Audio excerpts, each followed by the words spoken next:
ನಾನಿವತ್ತು ಸಂಜೆಯಿಂದ ಬ್ಲಾಗ್ ಮಾಡ್ತಿದ್ದೀನಿ. ಇವೆಲ್ಲ ನೋಡಿ ನಾವು ಮೊನ್ನೆ ನರ್ಸರಿಯಿಂದ ತೊಗೊಬಂದಿದ್ದ ಗಿಡಗಳು ಎಲ್ಲನೂ ಪಾಟಲ್ಲಿ ಹಾಕಿದ್ವಿ. ಎಷ್ಟು ಚೆನ್ನಾಗಿ ಹೂವಾಗಿತ್ತು ಅಂತನ. ಅವತ್ತು ನಾವು ತೊಗೊಬಂದಾಗ ಮೊಗ್ಗಿತ್ತು, ಇವತ್ತೆಲ್ಲ ಹೂಗಳು ಅರಳಿದ್ದು ಅದರಲ್ಲಿ. ಇವಳು ನಮ್ಮ ಲಕ್ಕಿ ನೋಡಿ, ಇಲ್ಲಿ ಕೂತ್ಕೊಂಡು ನಮ್ಮ ಮನೆಯವ್ರು ಹಾಲು ತೊಗೊಬರಕ್ಕೆ ಹೋಗಿದ್ರು, ಅವ್ರು ಬರಲಿ ಅಂತ ವೆಯ್ಟ್ ಮಾಡ್ತಿದ್ದಾಳೆ. ಇವಳ್ದು ದಿನ ಇದೇ ರೊಟೀನ್, ಅವ್ರು ಹೋಗಿ ಬರೋವರೆಗೂ ಅಲ್ಲೇ ಕೂತ್ಕೊಂಡು ವೆಯ್ಟ್ ಮಾಡ್ತಿರ್ತಾಳೆ. ನಮ್ಮ ಮನೆಗೆ ಬಂದು ಒಂದು 2.5 ವರ್ಷ ಆಯಿತು ಇವಳು ಬಂದಮೇಲೆ ನಾವು ತುಂಬ ಖುಷಿಯಾಗಿದ್ದೀವಿ ಅಂತ ನಮಗನ್ಸುತ್ತೆ. ಕೆಲವರಂತೂ ನಾಯಿಗಳನ್ನ ಕಂಡ್ರೆ ಸಖತ್ತು ಹೇಟ್ ಮಾಡ್ತಿರ್ತಾರೆ.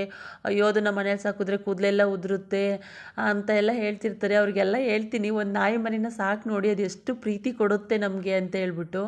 ಈಗಂತೂ ನಮ್ಗೆ ಇವಳು ಒಂದಿನ ಇಲ್ಲ ಅಂದ್ರೇ ಬೇಜಾರಾಗುತ್ತೆ, ಅಯ್ಯೋ ಲಕ್ಕಿ ಇಲ್ವಲ್ಲ ಅಂತೇಳಿ ಅನಿಸ್ತಿರುತ್ತೆ.